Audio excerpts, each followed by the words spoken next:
This panel is a culmination of the sense of the importance of getting the story right about animals and their foundational role in healing our land. As Tracy Medema shared yesterday, it's really important to look at the intelligence in nature, and life on Earth evolved very symbiotically with a connection between land health and animals who live on it.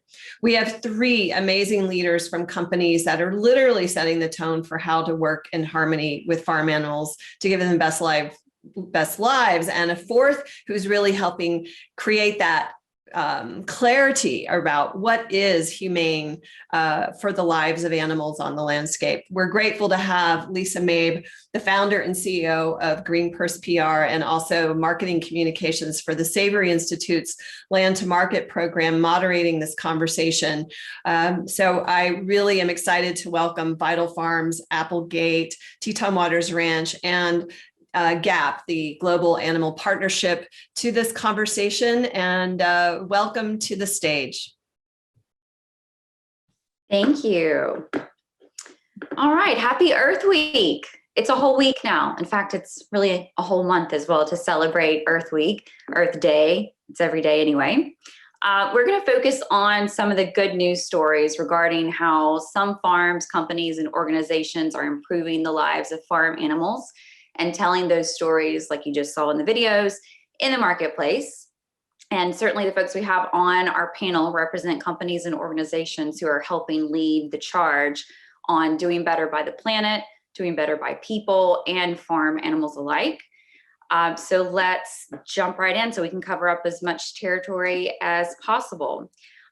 Firstly, I'd like to offer up this question, and hopefully we can answer it maybe in 3 to 4 minutes for each person, just to give a nice overview of your company or organization. But I'd like you all to briefly share a bit about how your company or organization is helping farm animals live their best life, so to speak.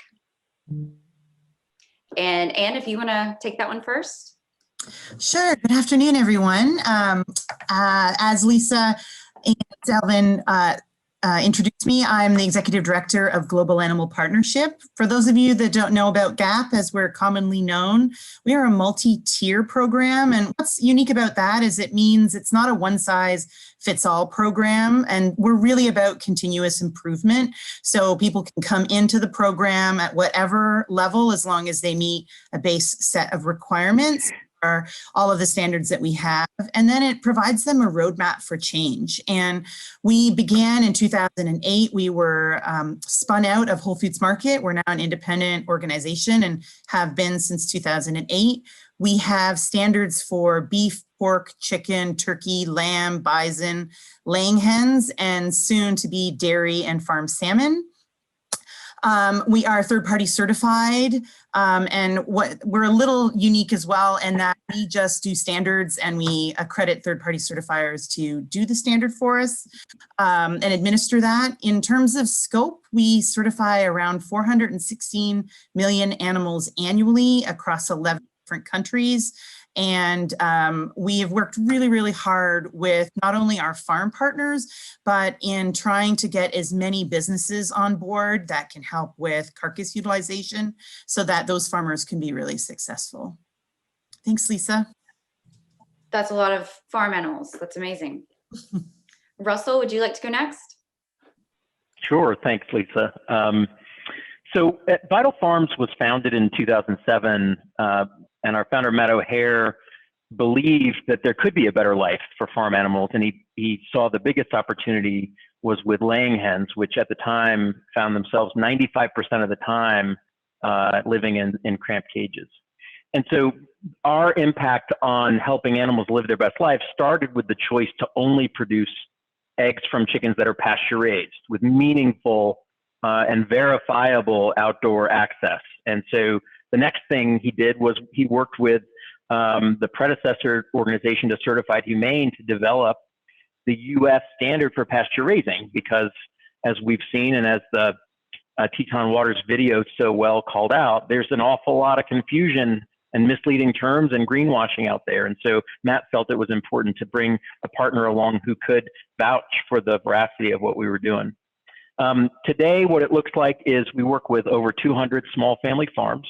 we've made a very purposeful decision to only work with farms in the part of the Southeast United States that we call the pasture belt, because we don't think you can do meaningful outdoor access year-round, at least for laying hens, in different climates, in cold climates in the Northeast, for example, in places in the Southwest that are too arid, et cetera. And so we're not local to all of our major markets, but we're true to our brand and to the commitment that we've made to animal welfare. We work an awful lot with those small family farmers, with our own people, boots on the ground, helping to train, helping to inspire and engage, because what we don't want to be is a compliance organization. We want our interactions with farmers to be positive and fruitful in the spirit of co-creation. And so when we vet and find farmers whose values align with ours and who truly understand that their success will come from the success of the whole system, then the conversation gets elevated well beyond us running checklists all the time, although we do a few of those as well. Nice, thank you. Mike, you want to go next? Absolutely. Delighted to be on this panel with you all. Good to see some that I know from past lives. Yes, happy Earth Week to everybody. I'm also glad that as a brand, I'm not the only one who's shamelessly embracing that with my background. Thank you, gentlemen, for the comfort in numbers there. But really, that's the answer to your question, Lisa. Teton Waters Ranch is a company, much like the others on the panel, that was born, with a why statement and has a mission that's still about that. For us, it was our founder, wasn't planning to get into beef. He really inherited some dead land that had been monocropped for generations for potatoes. And he did have an environmental bug in him, and he heard from some friends that if he did certain things, he could turn that dead, desertified piece of land in the shadow of the Tetons on the Idaho side into something vibrant. And he experimented. And ultimately, the tip that was the inflection point was introduce grazing ruminants. He did that, and overnight, by environmental standards, the land transformed, and almost out of happenstance and a secondary byproduct, this really the world's best grass-fed and finished beef, was born. So we're still a company focused on regenerative agriculture first and foremost. And what we're trying to do as a brand is make basically environmental activism easy for consumers, which, talk about all the auspicious challenges we're embarked upon as a community. That sounds pretty ambitious, but it's a chipping away at an exercise. And the thing that helps the animals is the fact that grass-fed beef, truly grass-fed and fully grass-finished beef, raised as humanely as possible, is what we're passionate about and focused on as the tool to do that. So we create solutions for consumers around that, and that makes them aware. It gets them to consider solutions that use it. They try it, they repeat, they get loyal to it, and ultimately they will advocate. And again, it's not just for the products we make, it's for what they stand for and what they do for the environment and for the animals. And we really see animal welfare and the environment and fixing our planet as completely commingled and intrinsic to one another. Partnering with our supply chain to make sure that none of that confusion about all beef animals eat some grass at some point during their lives, so everybody's grass-fed. No, that's not what consumers expect. They have to eat it throughout their life. No different finishing stages. You cannot confine them as part of that process. It does not do what's so great about it for the land and the animals. And it's the foil we're fighting against is the antithesis to the humane treatment of animals. In beef, it's really terrible. They're force-fed food that we grow at a great expense to our environment that they're not designed to digest as ruminants. Surprise, surprise, that makes them sick. Then we confine them, and we know about the ill effects of the conventional beef industry. So just educating consumers and creating demand at a premium that facilitates all of that from a supply chain standpoint is really how we see our role not just in the environment, but in animal welfare, which are, again, almost one and the same to us. Perspective. And oh, good. There's John. I was just getting ready to say we lost you for a second. Hi, Lisa. Can you hear me okay? Yeah, coming through fine. Mike just finished up. So if you want to just take a stab at briefly sharing a little bit about how your company is helping farm animals live their best lives. Yeah, great. Thank you. So I think helping farm animals live their best lives or animal welfare is the heart of the Applegate story for a long time now. We've been around for over 30 years, and our mission, stated mission all along, has been changing the meat we eat. It does start back at the farm. We've worked with a lot of partners over the years, including Ann and the Global Animal Partnership, to really help advance the system. And I think while the topic has been the same, some of the underlying issues that have come to the surface around animal agriculture have changed over time. So for example, a number of years back, antibiotics in animal agriculture was a big topic for Applegate. It's a big topic, by the way. It's maybe not the topic of the day right now in the narrative that's out there, but it's still a big topic. So when we started at Applegate, raising animals, working with farmers to raise animals without antibiotics, we were working with a handful of farms, and there was virtually no market that existed for that kind of meat. Today, it's over a $3 billion market for meat raised without antibiotics. And storytelling has been a very big part of that, of bringing the consumer along the journey. Being able to communicate the differences of how the animals are raised, animals for animal welfare, also animals as a part of a system, right? And I think that's what's so important. So if I think about, where we sit today, with some of the challenges that are coming our way from a climate change standpoint, the health impacts of meat consumption, the environmental impacts of meat consumption, we need to think about the whole system. And obviously animals continue to be a really important part of that, but they're a part of a holistic story that we need to tell. So I think from the perspective of Applegate, we sit here and you might not be able to see it behind me. I'll twist my head for a second. It says meet the future. Our focus is how do we really keep driving this thing forward and not sitting and looking back. And driving it forward means uncovering new pathways and really pushing forward on regenerative agriculture in beef, but in other species as well.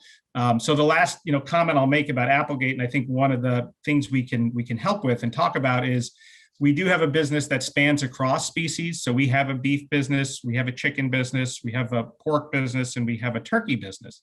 Those businesses all start on the farm. They start with animals. They start with farmers. And so I think one of the things we do across species is really figuring out what is that total footprint of the industry and how can we help and work with great partners like the folks we have here on the panel today.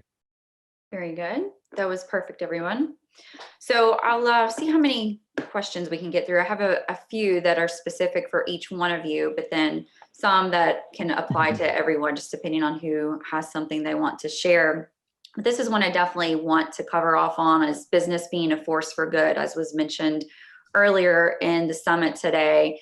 And I know that force for good message, and we can perhaps all talk about it as well, but I understand in particular, Vital Farms is really trying to champion the conscious capitalism movement, which we're all probably fairly familiar with, but yet it's not really a path that's widely practiced in corporate America. And Russell, I'd love to know, how that unique business model and your mission to bring ethical food to the table, how does conscious capitalism play into helping you fulfill that mission? Thanks for that. And let me start by making an admission, which is that while I grew up in Santa Cruz, California, I did not come to Vital Farms reflecting the values of conscious capitalism. I went to a fancy business school in the late 90s, and we had the debate about the role of the corporation. And I was firmly in the Friedman camp, which is management maximizes profits. And if the shareholders want to give it away as charity, that's up to them. That's not management's job. I had a decidedly American point of view on what capitalism meant and how it ought to work. It wasn't until I got to Vital Farms that I saw sort of a different way of thinking about capitalism. Vital Farms was founded with conscious capitalism as the core of its culture. Matt O'Hare, our founder, had had started many companies over his lifetime. He's a serial entrepreneur in the truest sense. And he was looking for a different approach. And he became very taken with the notion that business deserves a higher purpose than just to profit maximize.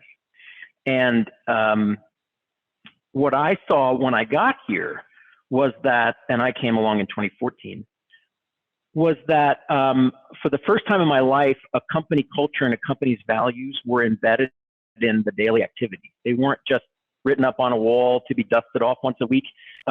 When, you know, and I was the business guy that came in and to this small, fast-growing company and asked tough questions about, you know, where we were making money and where we weren't, and who was performing well and who wasn't.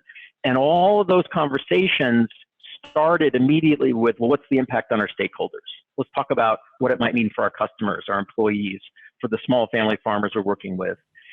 And what I came to realize is that to talk about conscious capitalism or, you know, business with purpose as some sense of a trade-off, it's purpose or profits or purpose before profits, I find to be very much a misnomer.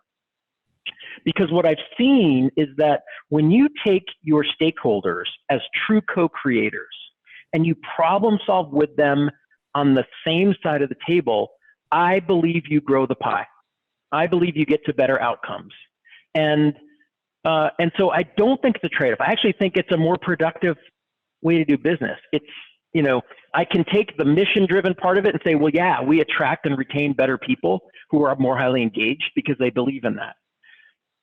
And that might be a design choice for recruiting, but it goes far beyond that. It's everything from the way we collaborate with our farmers so that they each help each other get to better outcomes, to the transparency that we take with our retail partners so that when we're shorting orders during COVID, they appreciate the communication and don't penalize us for it.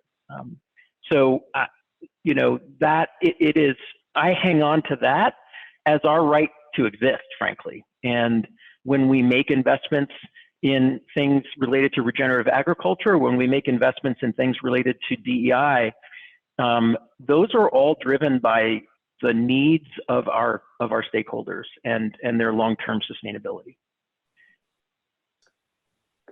Anyone else want to chime in on business as a force for good? Otherwise, I have lots more things to get to. All right, let me move on then. Lisa, if I could just add one comment, which is I think that Russell is spot on with all of his comments. And I think the good news is there's a growing consumer base who put a value on it, which means, you know, leaning in that direction, the gravity is going the right way. That's all I would add. From a consumer point of view, that's the good news for us, I think. All right, this next question is for Anne. And then again, I can let others weigh in if they'd like. But what role can third-party certifications and verifications play in telling the good farm animal story, and specifically telling it to consumers and shoppers? Yeah, thanks for the question, Lisa. I'm not sure how many of you listened to Brian's talk earlier today, but I think he really nailed it on the head with authenticity and transparency. And I really think third parties can play a real vital role in that. You know, it's one thing I can say for the NGO community, a lot of times we don't have a lot of resources. And so we really work with our partners to try and tell that story. And I think with other stories out there that are maybe a little bit more well-funded, it's hard for sometimes consumers to pick apart what's real and authentic and what isn't. And I think third parties can play a real vital role in that, especially third-party programs. So I think they have a huge important role. And also I think from the, putting on my business hat, I think for businesses, third parties also offer some risk assessment for them, because it's a third party going in and looking at what their supply chain is doing and being able to have that little bit of extra confidence, or give that little extra bit of confidence for a consumer. I don't know what my fellow panelists think of that, but that's how we sort of try and strategize and position ourselves with our business partners. Do any of the brands, do you see, much value from kind of touting some of those third-party certifications, whether it's for farm animal welfare specifically, or really any of the certifications and labels that talk about having a better environmental impact, or, fair trade, all the different third-party labels, really? I would just say, I think that these topics get very complicated when you work in the industry.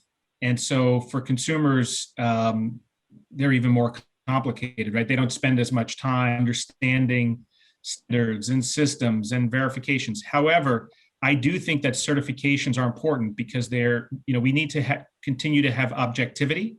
And I think to the extent that they represent objectivity, and I think, Anne's point is spot on. It's a very important part of the experience for consumers. That being said, I still think they get confused. So we need to go beyond. I think they play a role, but I think there's a bigger storytelling that needs to happen so they can internalize to the extent that they want to understand. But I think the certification piece is very important. Yeah, I'd agree. And just to add that, unique to beef, something we deal with is that when you take our internal standards for true grass-fed and finished, and then you overlay a third-party standard for animal welfare, like GAP or Certified Humane, which is one we partner with as well. You actually have it for beef. That's a stronger feature set of what the modern consumer especially demands than USDA organic.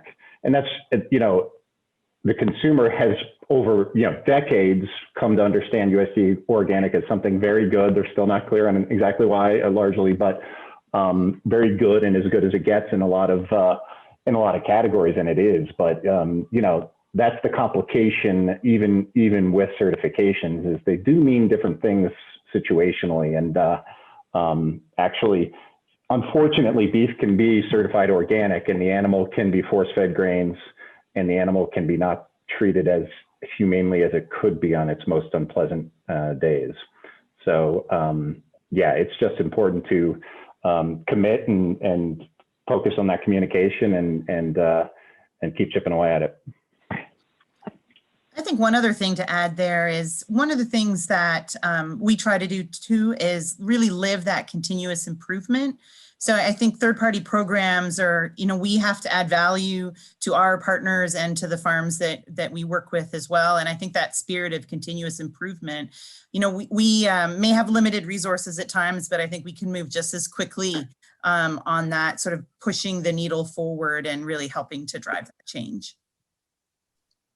I love that thought, Anne, about continuous improvement for anything, not only farm animal welfare, but anything related to having a positive impact on planet, people, animals. Just realizing that not everyone is perfect yet. We're all taking baby steps to get there, and that it's very difficult to make dramatic changes to various production systems or farming systems overnight. And consumers may not necessarily realize that. In fact, they definitely don't realize that. But that's why I think it's so important for us to celebrate everyone's wins along the way, even if they're seemingly quite small, which is part of what we're doing here today, kind of cheerleading on some of the brands and organizations that are trying to do it right. And I'm seeing some questions coming in that I think we can go ahead and start integrating into our conversation.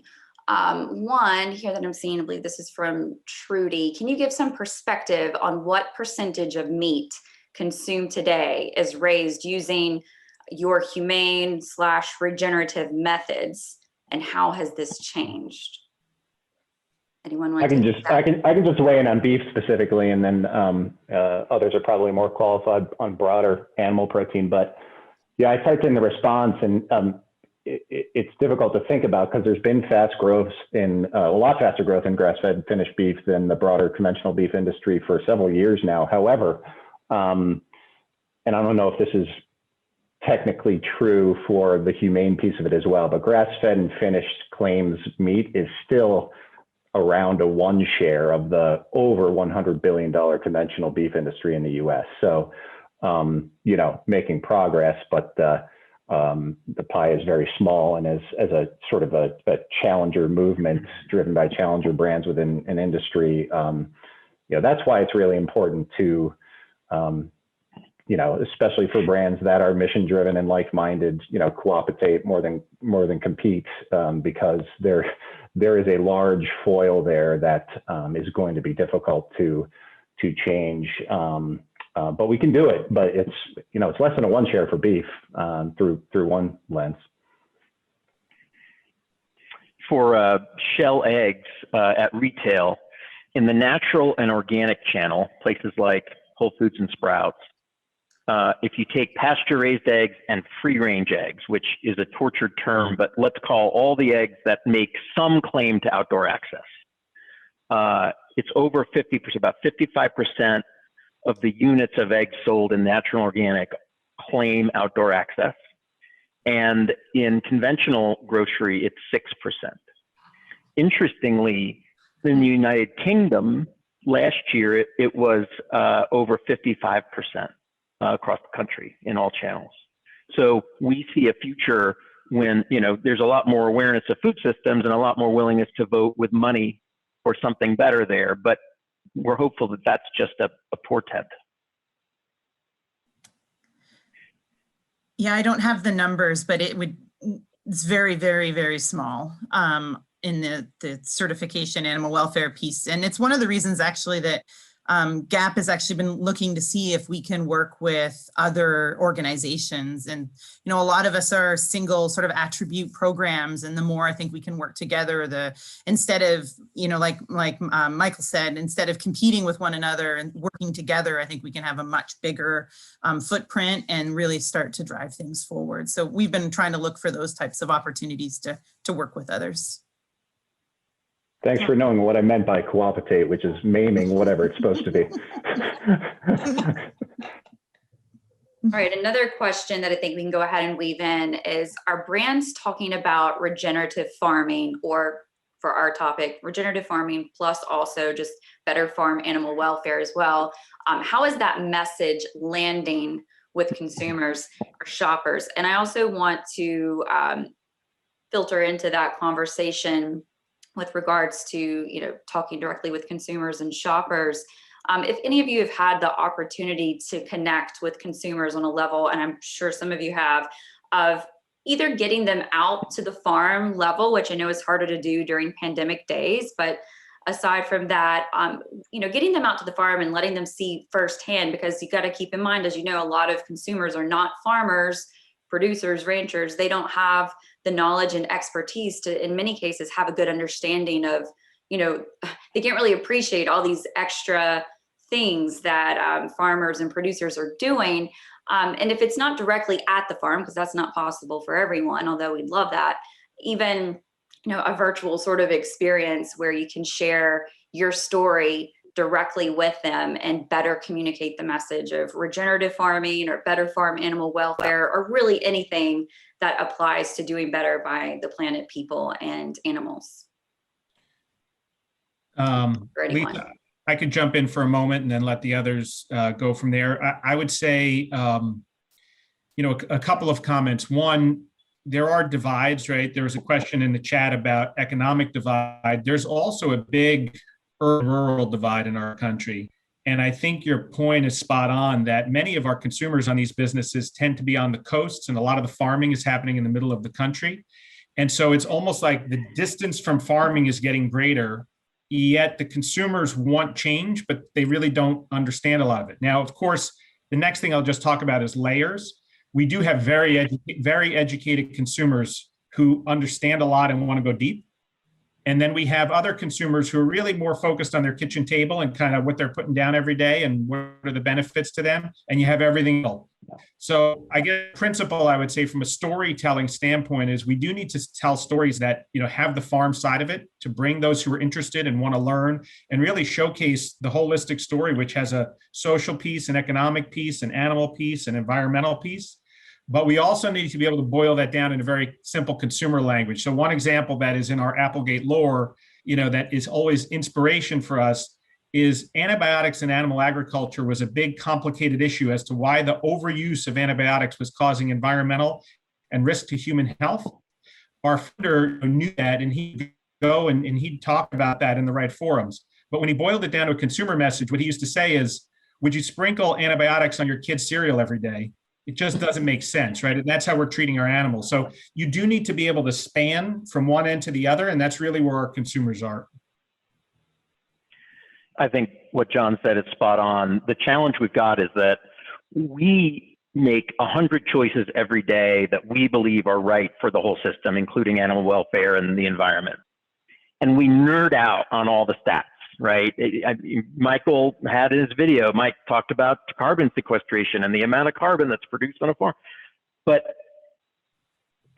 it's a small fraction of our consumers that really want to know the carbon footprint of the eggs. Mostly they just want to know that these eggs did better than the other ones. And you know, we were doing consumer ethnography work. So understanding how consumers use and interact with products and how they engage with the products. And the way it works is you go to a grocery store and you paid this shopper to let you kind of trail them around the store and ask them questions. And the facilitator, every time this woman would pick up a product and put it in her cart, she would ask her questions. Why did you choose that particular product? And what does organic mean to you? Or tell me what non-GMO means to you? Or what did you think about this one as opposed to this one over there? And after maybe the fourth or fifth product, you know, the woman kind of threw up her hands in exasperation and said, look, it seems like every couple of days I read or hear about another brand or product that made a claim and then kind of broke their promise. Whether it was organic grain being shipped in from Europe that started out as conventional and arrived as organic magically, or whether it was, you know, organic laying hens that don't ever get to go outside. She said, at the end of the day, I need to trust you as a brand, and then it doesn't matter as much what you tell me you're doing. I just know you're doing the right thing. And that's the challenge we've got. We want to tell everybody all the great things, and they just want to hear just a little bit of it. And so we have to be very thoughtful about what we choose to talk about. Yeah, I'll just add quickly, great points. And you know, there's no replacement for having a deep conversation with a consumer out in the grass, right, on a fantastic ranch, and being able to contrast what they see there and how the animals are behaving, and how the land looks to the conventional alternatives. But that is challenging, and you can't do it all the time. You can't do it at scale. Digital community building is the sort of modern marketing proxy for that. And something we like to do at Teton is we're very passionate about our social media community and building digital community, you know, really the engagement within it. We bucket our content with intention under those 3 pillars referenced in the video. There's content that's really about, you know, saving the planet and our regenerative agriculture origins. There's content about how what we do is better for the animals. And there's content that's really more about what's better for you and what's in it for me. And traditionally, and I've seen this in other situations I've worked on as well, you know, the content that's most close to the consumer's everyday problems and solutions as it relates to food usually do by far the best, even with a focused, curated digital community as it relates to engagement metrics. And you know, these are daily data-driven feedback cycles that you can get with a modern marketing mix. You know, and at first we were still seeing that a few years ago with our content mix at Teton. Then we started really working, but you know, we stayed committed. So one lesson is, as a brand who has a mission in this space, you got to be willing to make what seemed like bad data-driven decisions to stay committed to the movement, right? So we would still do plenty of planet and animal content, obviously, and they would just do a lot worse in terms of the social media KPIs. And we would have to continue to tell the agency, that's okay. We're not going to ding you for it. We are committed to this. It's our mission. That's what it's about. But we did keep working on the how behind the creative and the messaging of those more complicated and more removed from the consumer's everyday topics. And you know, as we got to the more bite-sized and pithy the better the KPIs were as they came back. And you hate to oversimplify really important topics, but it is crucial. And when you get the right motivational quote or meme or, you know, daily life hack tip to make environmental activism easy for the consumer, you know, when we get there, we would start to see those engagement KPIs compete and sometimes surpass just basically the food porn and recipe content that usually drives those bigger numbers in food. So that's a feedback loop that can be really valuable. Yeah, that's super interesting. I know firsthand from managing social comms for brands myself, like it's so irritating for the social media moderator if you've put a lot of time into developing content that's really meaningful and maybe goes a little bit deep into some of the good things that the company's doing, but then hardly anyone wants to look at that. They just want to look at the recipe post. But I do know at least the folks who respond to those sorts of messages, those are most likely to be the ones who are uber passionate about it. So it's not completely in vain. It's just finding a healthy mix of what works for the variation in your audience. One thing I just wanted to share real quick is this. I don't know if you can see it because my background is, I'm disappearing. This is something super cute that I just got from Vital Farms. And in terms of like communicating to consumers and parents, especially for Earth Week. And I thought this was really fun. I love it when brands do, you know, the little free activities that you can download and print during all of our time at home. And it corresponds to the Vital Times, which is inside their egg cartons. And even though you're not going physically to a farm, as we mentioned a few minutes ago, it allows you to go onto their website and like learn the name of a laying hen and see some of the farms. And it's something that I printed out for my own young children to do at some point for Earth Week. And I love little examples like that. I think are really meaningful, especially to consumers who are health conscious parents. Thank you. All right, so let me pop over to one of our growing list of questions here. So this is from Josanne. Apart from the ecological, regenerative, or sustainable aspect, how are meat farmers affected by the vegetarian/vegan movement, especially in cities? And how popular do you think this really is in the mindset of folks across the United States? It's a great question. I could jump in if you want to start it off, go from there. So I think that we're seeing, you know, the vegetarian, or let's call it meatless movement gaining steam. I think there's a lot of people who are eating plant-based or incorporating more plant-based and meatless alternatives in their diets. The growth rates are high. That being said, the meat industry still grew last year and it's massive, right? So it's not even really close from that standpoint, but there is a lot of growth happening for good reasons. I think the challenge that I look at it from a higher standard and welfare, better farm story company is how do we make sure that the plant-based movement, which has its right to exist and a great story to tell, doesn't undermine the progress that we're making on the meat side. You know, some of the narrative from the plant-based really puts all meat in one bucket, kind of, you know, lumps it as all meat is bad for the planet, bad for your health, bad for the animals. And I think our ability, to your earlier point, to make progress, right? We need to keep making progress. We're not perfect. The meat industry has a long way to go.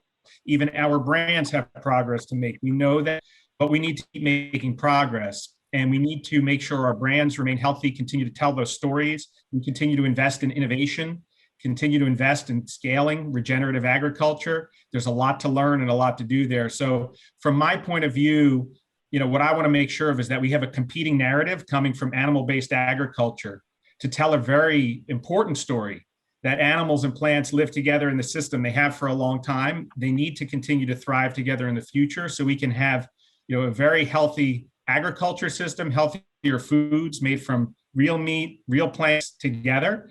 And I think that's the narrative we need to embrace and make sure we're telling it aggressively, because the movement right now, I think, is less about the dollars, but more about the story and our ability to make progress on the animal side. Yeah, does anyone else want to weigh in? Because that, is a nice segue into, certainly we've all seen a lot of news coverage that tries to demonize meat and lump it all into one category as if it's the same thing, conventional versus, pasture-based systems, for example. Any thoughts or, ideas around how we can collectively as a community flip the narrative against all meat, or perhaps even more general animal products, and flip the story that, they're saying it's all bad for you?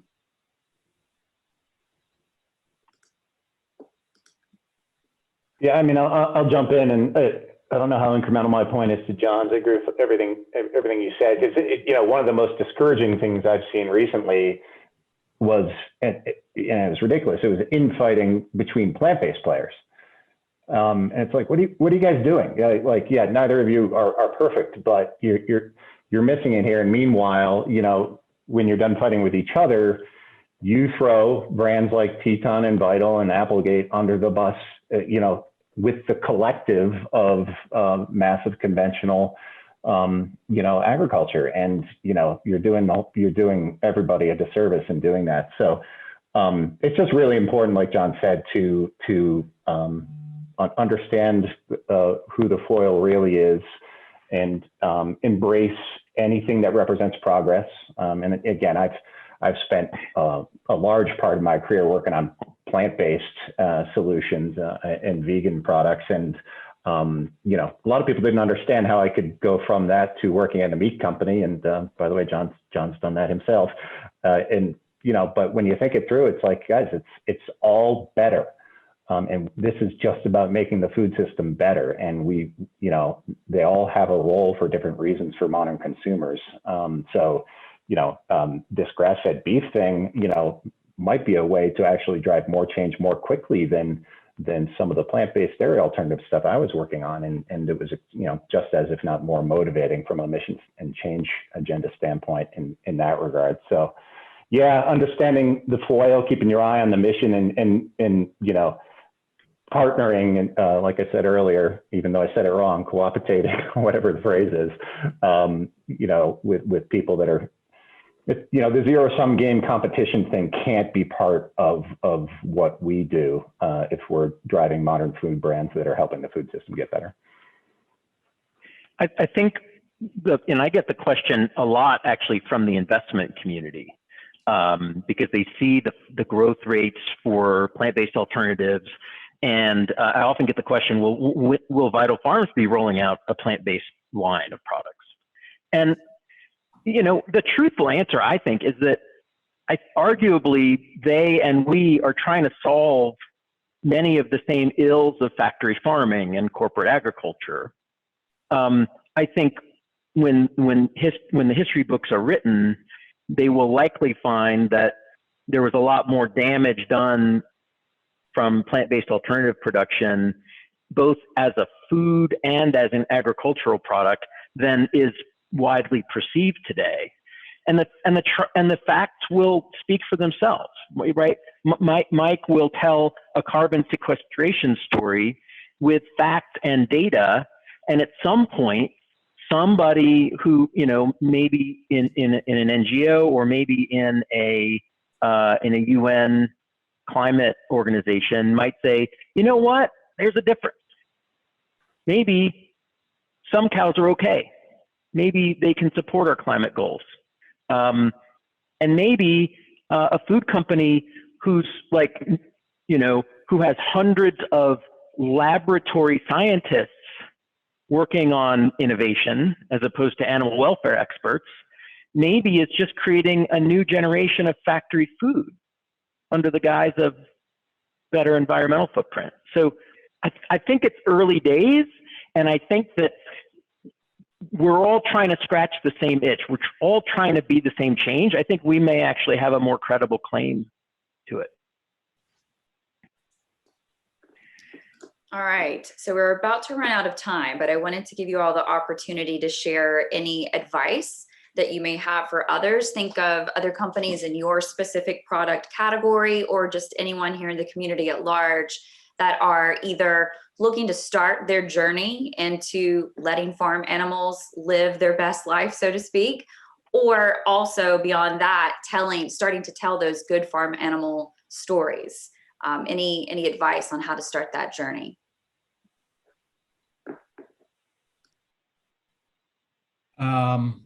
I think there's two things I would mention, Lisa. One is I do think you need to be a little bit provocative and, pique people's interest.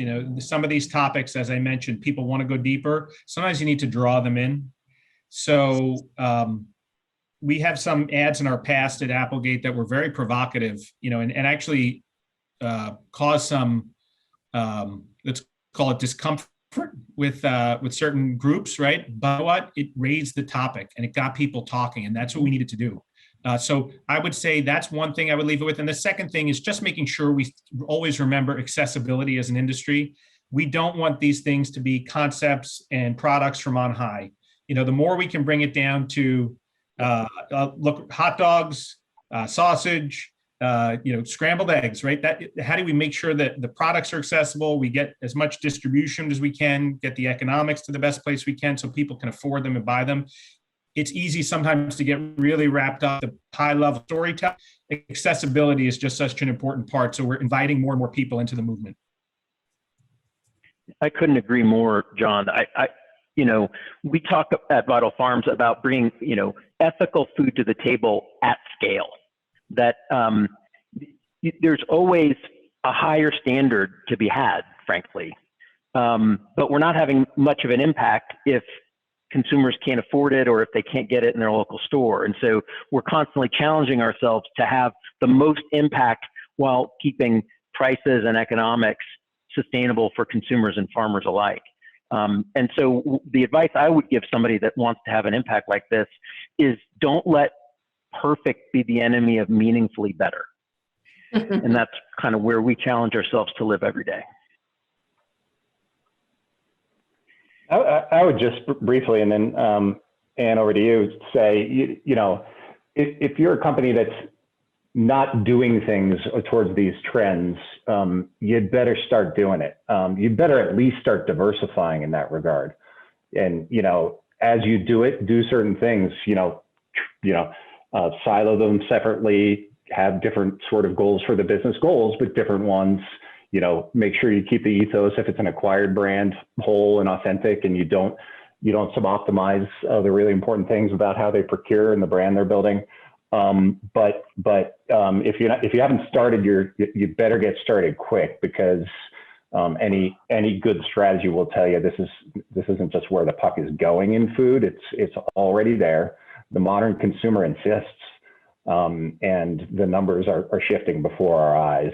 So you have to act, and it's easier to do if you take Russell's point about not letting perfection get in the way of progress. But if it helps, think of it as diversification and separate it from the core business so that it can't, it'll fail if it gets grouped in with all of the trappings of running the conventional business. Yeah, I agree with everything that my other panelists have said. And I think the only thing that I would add that we've learned at GAP, and it was actually said by another panelist earlier today, is it does really take a tribe. That the more that you can do collectively with, putting brands together or putting farmers and brands together, or retailers or other outlets, the more that you can be really successful. And that's not just for being able to have that impact, but the generation of ideas, and just really having a message and a movement that you can feel good about, but that actually does move the needle forward. Very good. I think that's a good place to stop. And even though we didn't get to everybody's questions, I tried to weave them in, and I was seeing that they were basically being answered, at least to some extent, through some of the other conversations that were coming up. But yeah, I will hand it back over to Celine, and thank you all for listening. And thank you to all of the panelists for sharing your time and expertise with us. I think everyone learned a lot and hopefully came away with some tangible things that they can integrate into their own lives and businesses.